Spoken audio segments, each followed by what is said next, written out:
Traveling is a subject that is very close to my heart, and I had to have a conversation around this subject for this particular series because I feel that there is a direct connection of traveling with a positive mental health of a person. Today, I have with me Mr. Manish Lakhani, who quit his long time IT corporate career to pursue his passion and love for traveling and photography. In this episode, he not just talks about his travel experiences, but talks to us in detail about how these travel experiences have broadened his perspective and molded his mind for better. Hi, everyone. I am Nazneen Kashwala, and I welcome you all to Talks Human Library podcast, the mental health series.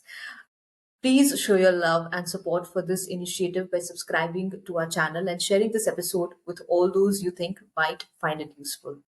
Go ahead and enjoy the episode.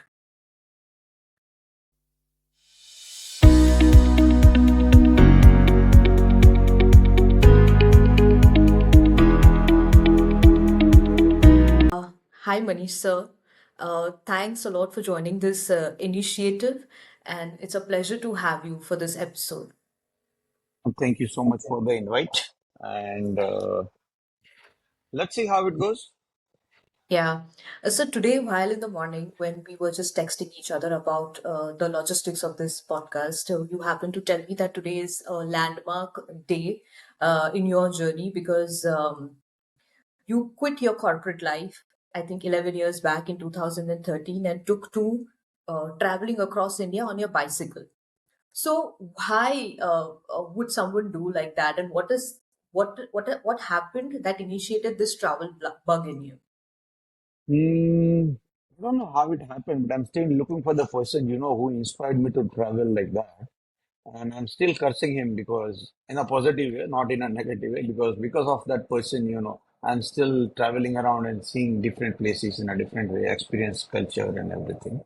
So in positive note, I'll say I'm really blessed and I really would like to thank that person whenever I meet them again, saying that boss, you gave me a really good impact in terms of, you inspired me and I'm traveling today. Yeah.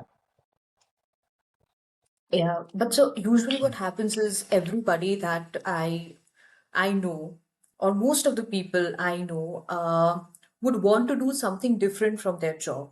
Either they do not know what to do, or either they don't have the courage to take up to their passion. But you showed that courage probably with some inspiration, with some motivation from your friends. Uh, how can someone develop that courage and passion? And why do you think it's important? Or is it So, important at all? yeah, I'll tell you very frankly speaking, uh, in first place, in Indian environment, in coming from a, Indian family background and everything, a typical, the middle class family, when you decide to do something like this, nobody will accept you because you know my background. I used to work in, IT infrastructure for quite some time, and I was well settled, working with multinational huge income was coming in and everything. And when you start traveling or decide to quit something like this, it's a shock for the entire family. What will happen? How will you earn? There are so many other things will come up. So, and there is no standard solution for that. Even your parents want to support you. Even your brother wants to support you. Even your sister wants to support you. Even your friends wants to support it. But, it's still like, there is always some kind of a questions coming to the family from a different society, different source of society, or maybe within the family, extended family, why this person has did it and what he will do it. So that you have to figure it out. There is no standard way for, finding a solution saying that you'll do this and, you have a solution. That's not going to happen any day.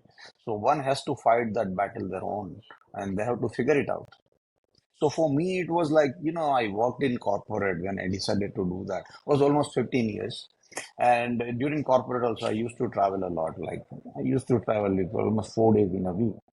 So that time also I was, visiting different places and everything, but it was like office to airport and airport to office kind of a thing. But my hobby towards, traveling and doing little kind of an adventure around here and there, that kept me motivated to go to different places. So whenever there is a little time in between during the office travel, I used to, go and visit some places. So that's where, I kept my curiosity alive actually. And that helped me a lot when I decided to move out from my corporate life and started traveling full time. What is your relationship with photography? So it came suddenly actually. When I was a kid, my uncle, he was working with finance in Baroda, finance college in Baroda. He's a very known and very renowned sculptor, a national award winner, and he used to do lots of documentation in terms of travel and everything. So, I got inspired by him, not because he was taking good pictures, but looking at the camera, because camera was like very expensive commodity those days. So I was privileged to touch that camera. So whenever I used to touch the camera in school days, I used to tell people that, oh, boss, I touched camera today. So that's where it started. And very first own camera was a digital. For film was there, but when I started traveling, I had a little budget. When I was in a corporate, I bought one small camera. I don't remember the name, but I used to take pictures, and people were telling me you are taking good pictures and a good way to, telling your story. Basically, photographs, supports your storytelling kind of a thing. So my photography started with that. Then it complemented your travel expeditions. Yeah, basically, when I talk about somebody, that I saw a beautiful sunset or maybe a beautiful sunrise, and people say how it looks like. So I say, oh, this is the picture. So it started with that. All right. So I would love to know a little more about your recent travel expedition. So recently, I was in a country which I wanted to travel for a long time, and that was Bhutan. Yeah, so Bhutan, people were I read about a lot, I heard about a lot about the place.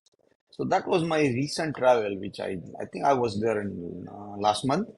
So I spent almost 2 weeks or little or more than that. Um, okay, now, so do you think that people should consider traveling, or has traveling brought a shift in your perspective, mindset, any added any therapeutic value uh, to yourself? Of course, because most people they generally travel for the work or maybe for the vacation.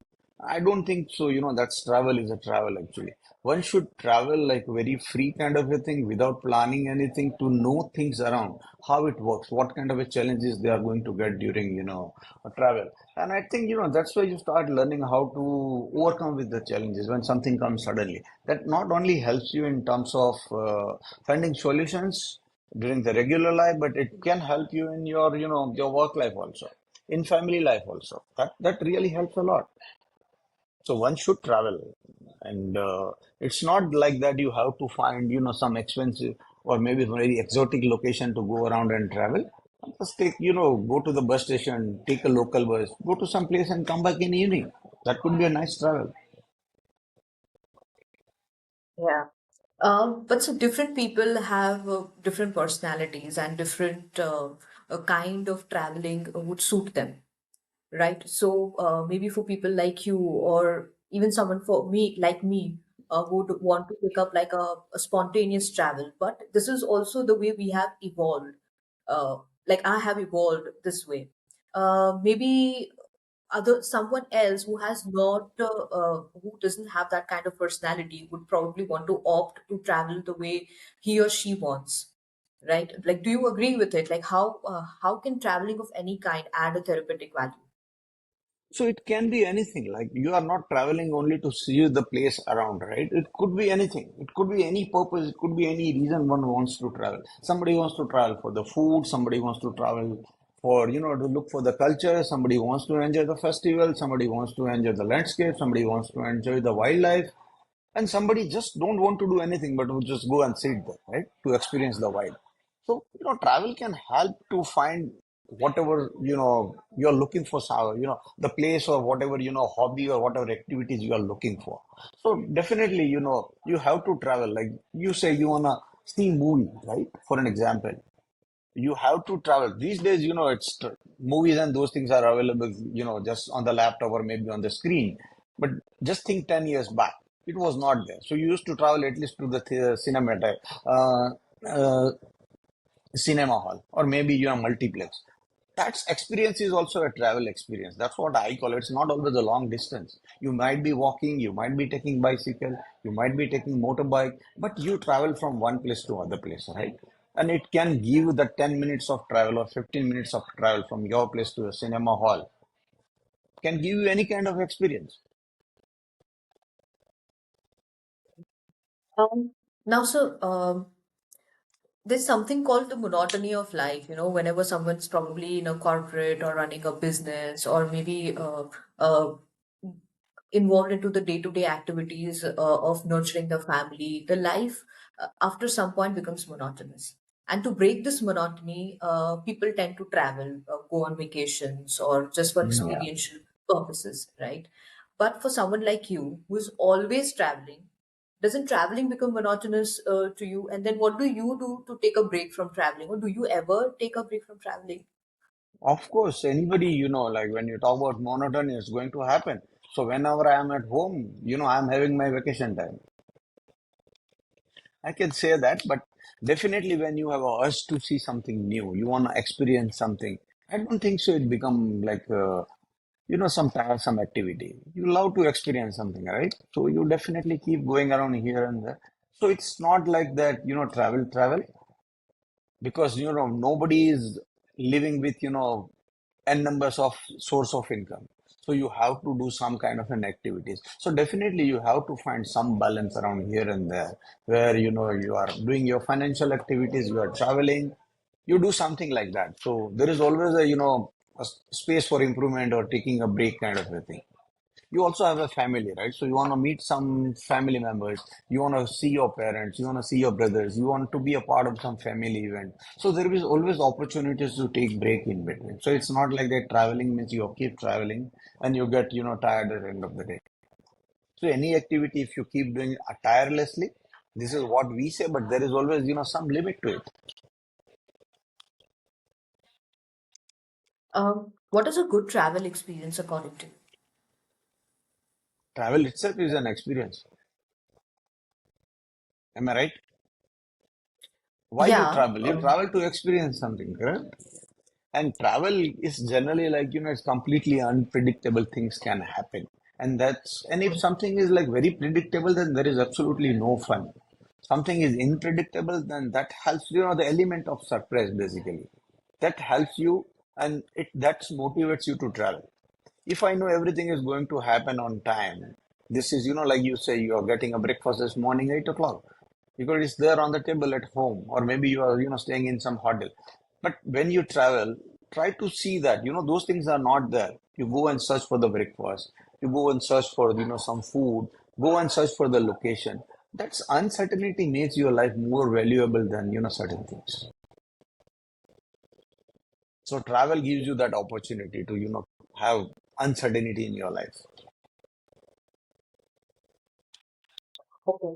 And so, of course, you talk about uncertainties, and then these uncertainties, of course, brings disappointments as well when you're traveling, and not just when you're traveling, but also in life when you experience some uncertainties, you become disappointed because there are always expectations, right? So Yes. while traveling, or while you're not traveling, how do you overcome these disappointments and these challenges?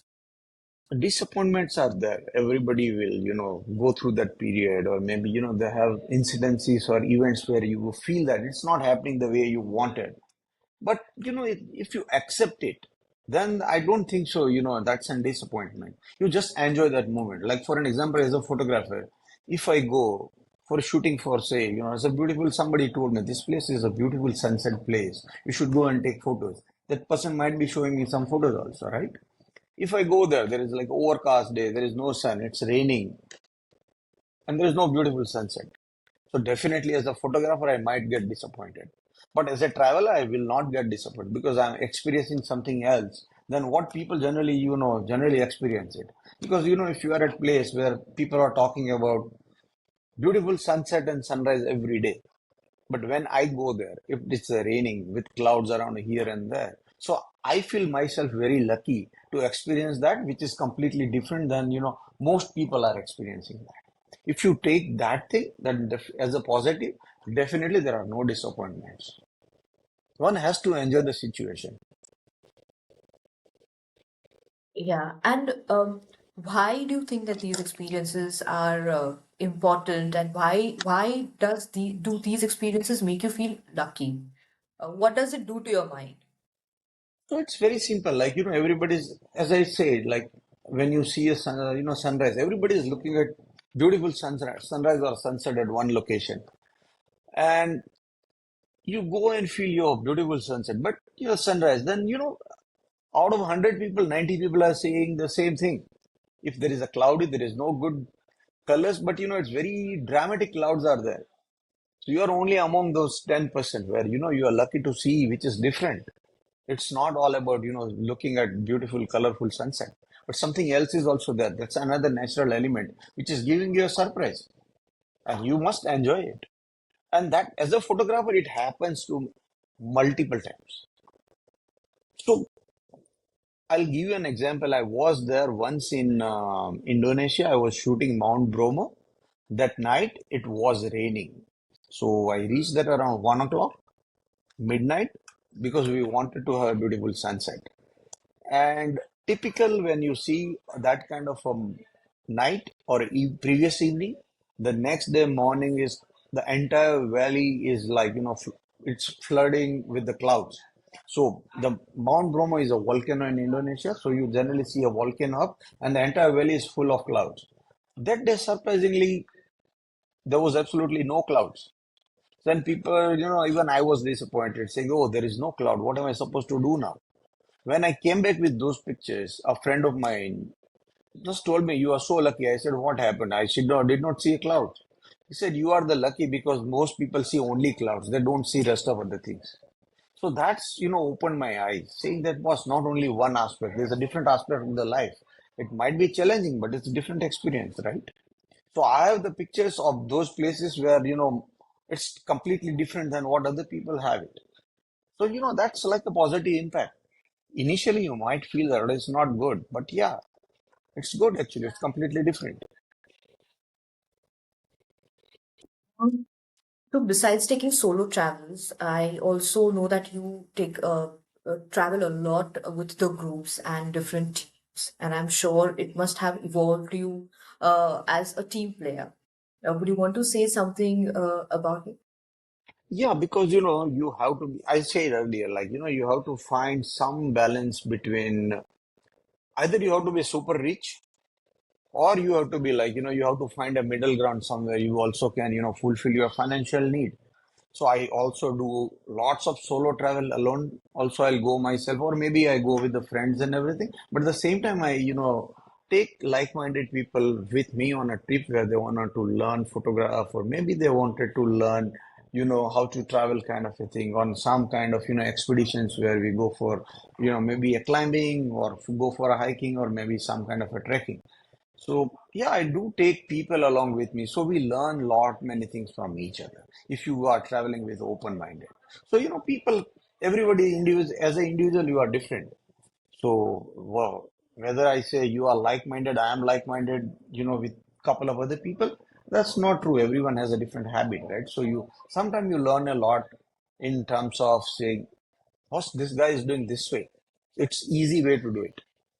Or maybe sometimes you learn something, oh, he has done something like this and it's not good to do it. So you have to be smart enough not to repeat the same mistake. So, it's group travel is its own, advantages and disadvantages. Sometimes, like you wanted to spend some more time at one place, but when you are in a group, you have to go with other people. So you have to go with the same vibe. So you have to be becoming more understanding about the people and what they want to do it. So basically, it's not good to be alone all the time because group will teach you how to, cooperate with other people because you are not going to be alone throughout the life, correct?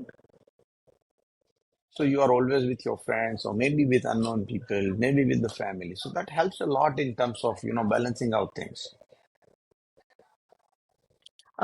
So I would just share very briefly one of my travel experiences because I think Hmm. it connects very well with this subject.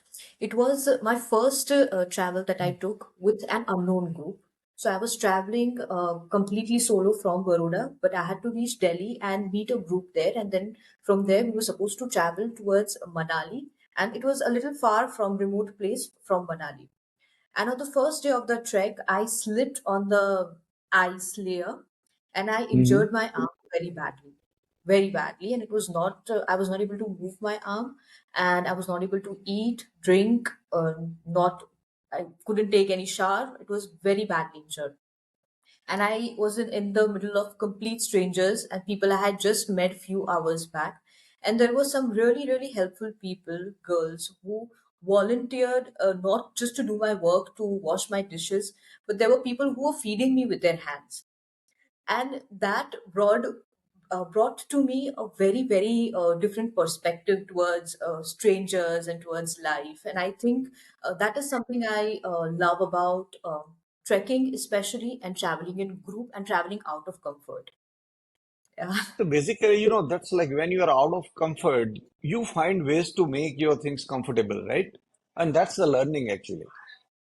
Like if you travel by flight, it is more organized way. So you generally don't learn much because you generally know, you have to reach to the airport, board the flight, you go, and you reach another place, right? It's very simple way to travel. When you travel by a train, that's a different way of traveling. You're experiencing so many things because train stops at many places, right? So you can, if you have a longer period of like journey, maybe 10 hours or maybe 12 hours or maybe 24 hours, you experience different food, different people. You make friends also on train, right? Which is not possible on flight. Maybe it's less possibilities to make that kind of a friendship on a flight. So, longer period of travel, this kind of a travel, the way of different travel, the mode of travel, transport and everything, that helps a lot to, build yourself as a strong human being. Because you also start, talking with other people, the way you got treated by other unknown people. Someone may be in the same situation, you start helping them right away. Right. Sir, what is your theory of researching a travel destination before you decide to travel there? I know spontaneity is something that you love, but I'm sure there is some research that you do before going to a particular destination. Of course, I do that because I don't want to go there like completely blind and end up in the problems. Because if I'll give you a simple example. For an example, somebody wants to travel in Ladakh, right? I have no research done about the place. I go there and I fall sick because I'm on a high altitude. I have no clue what has happened there. Then that place, you feel that you are in summer in Baroda, you are, roasting yourself in 45-degree. You end up in Leh, nights are 0 degree. You don't have a proper clothing. So that kind of a preparation is must for, anyone who is traveling. If I'm traveling to a place which is, you are traveling for the first time, or, you are planning some adventure. So you must do a preparation. What kind of a weather, what kind of a clothing, what kind of an environment you are getting into it.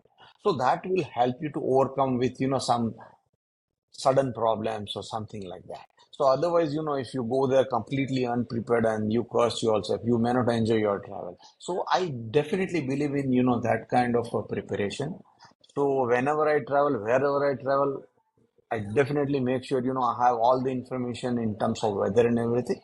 So it's some surprise element of surprise is always there, which I love it. But you'd never see me underprepared. So by default, whenever I'm traveling in the mountains, you always find me with the down jacket. Down jacket, which is like can help me in, easily in sub-zero. It's okay. I'm just carrying a small jacket, which is half a kg. If it is a cold, I'm not like, saying, oh my God, what am I supposed to do? Because I'm prepared with it, right? If I don't have it, then where am I supposed to go and find it? So I don't want to have that kind of a problem. So research is must and always ready with, or any kind of surprises. I'm okay with that. But I do a research and I'm always prepared. So certain Yeah. basic things are always there wherever I'm traveling. You always find me with one Swiss knife. Whether I'm traveling in a city or I'm traveling in the mountains, because it's a multi-utility tool, right? You always be able to use something somewhere. So what has been your best travel? If you have to choose one travel experience? What would be that story? Is it with the, it could be with food, with people, with culture, with the destination, anything, but what is that story? It's difficult actually. You are asking mother to choose which child you like the most. For me, every travel is unique. Today morning, I was traveling from Baroda to Ahmedabad.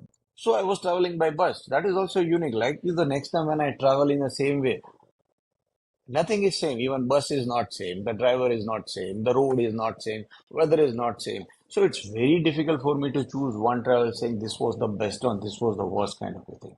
So for me, every travel is like I love it. So no matter what I do, wherever I go, cycle, maybe on a motorbike, maybe in the car, on the bus, on the flight, in the train, everything is good for me. So explaining one saying this was the best one, best experience, is difficult for me. I can't do that. Again, I think a few years back we were discussing about one of your travel experiences where you went to Nagaland and the northeastern part of India and stayed with a group of headhunters and explored their lifestyles and photographed with them and researched a lot about them.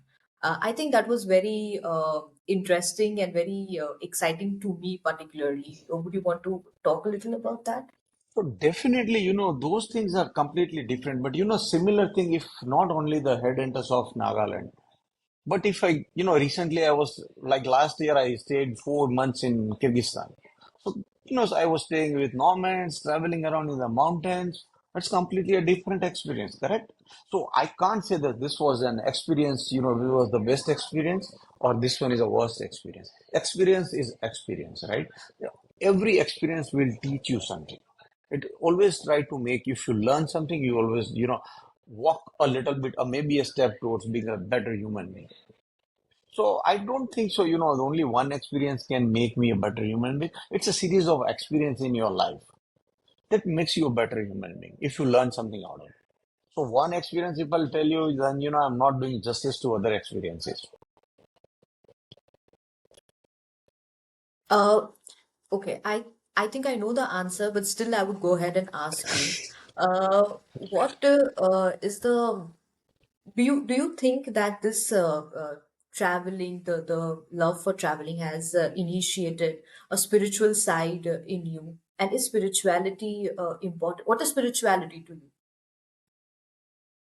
I'm not a spiritual person in that way.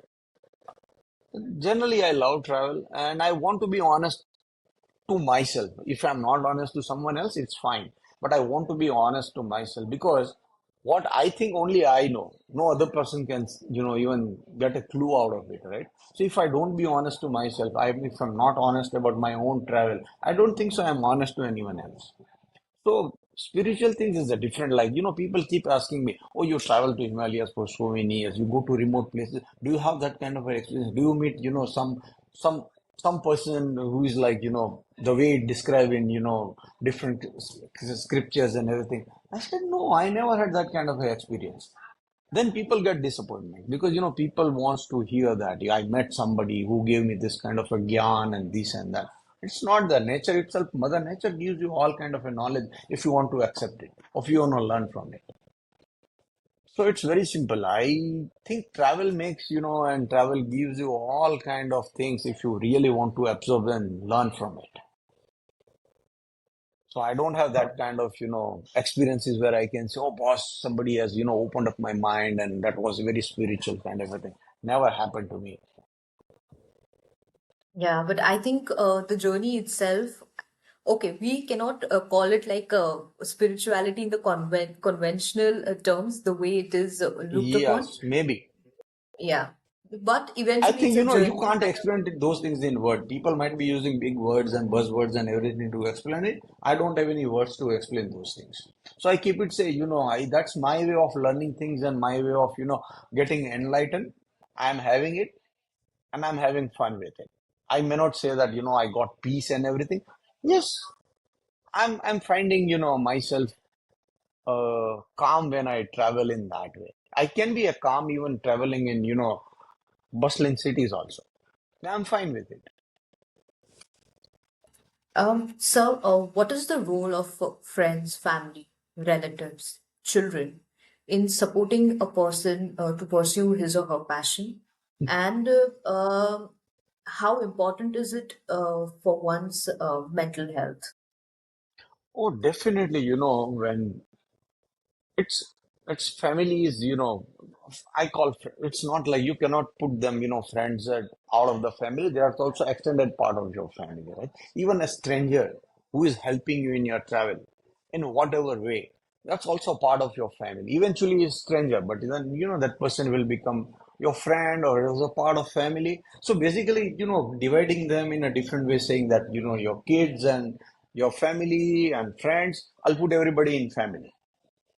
It could not be like close blood or something, but they are part of your family, right? They are extended family. But it's family is a one word. That's the reason, even last year there was a theme when G20 was there, like Vasundhaiva Kutumbakam. Basically, you are a big part of a family.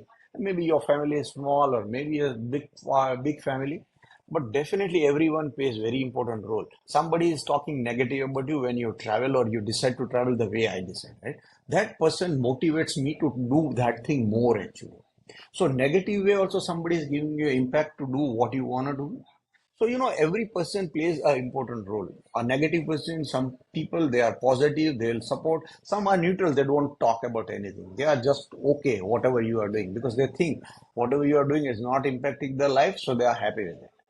So you need every creature in your life to support, to curse and everything in a balanced way to grow you. But same time, it's up to you how you want to take it. If you take everything in a negative way, definitely you are not going to go anywhere. You are just, collecting some negativity. That's it. You have to be positive in every situation. It can be worse actually. I have seen that. Like if you have last year when I was traveling from Kyrgyzstan back to home, the way I started travel a month before, everything was going in like, I wrote the entire story on my Facebook and people were start like, first when I went there, my first flight got cancelled.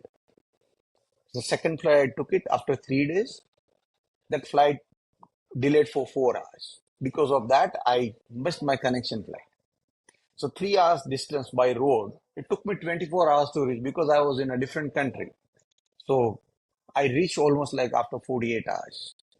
Then I was traveling with somebody for a month. Everything went haywire in the entire trip. Nothing was, as per plan. Everything was, there was some problems and whatever you can call it.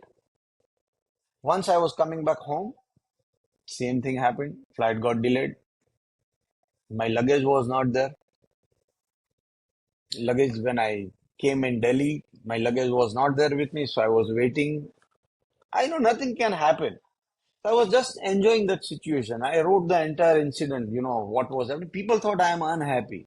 I said, no, who said I am unhappy? If I'm writing something, it doesn't mean that I'm unhappy. I'm just enjoying whatever it is happening because I can't do anything here in this situation. So accept it. Just be fine with it. And that was, easiest way to deal with any kind of a problem. If you accept it, you start finding solution. If you start blaming, you never find solution. Am I right? It's very simple, but as a human being, we start blaming things rather than accepting it and then find for the solution, run for the solution. That's fine.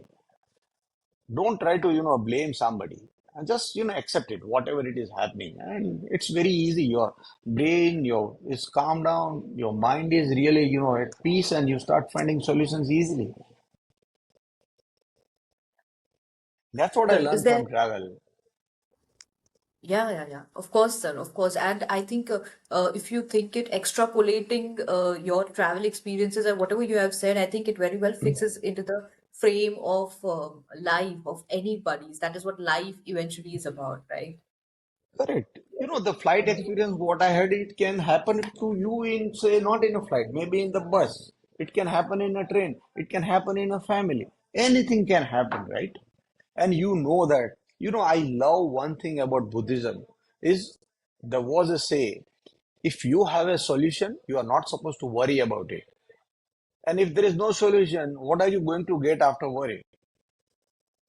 So, end of the day, you are not supposed to worry about the problem. There is always a solution for it. So that's what I believe, and I try to follow it religiously the way I can. The problem is there, it's a part of life. Just accept it. And it's very simple. Sir, is there anything that you would want to add to this conversation? Anything that comes up to your mind with regards to this subject? Not much, but I'm really, happy to see you again. If you come in Baroda, whenever it's nice to, have a chai at the same place. Let's discuss something more about it. I really would like to hear your experiences. Thank you, sir, for sharing all your experiences, all the wisdom that you have gathered across these years with traveling, with photography, and various other topics that we discussed. Thanks a lot for your time. It's Thank always you a so pleasure to much. talk to you, and we'll probably surely catch up again in person.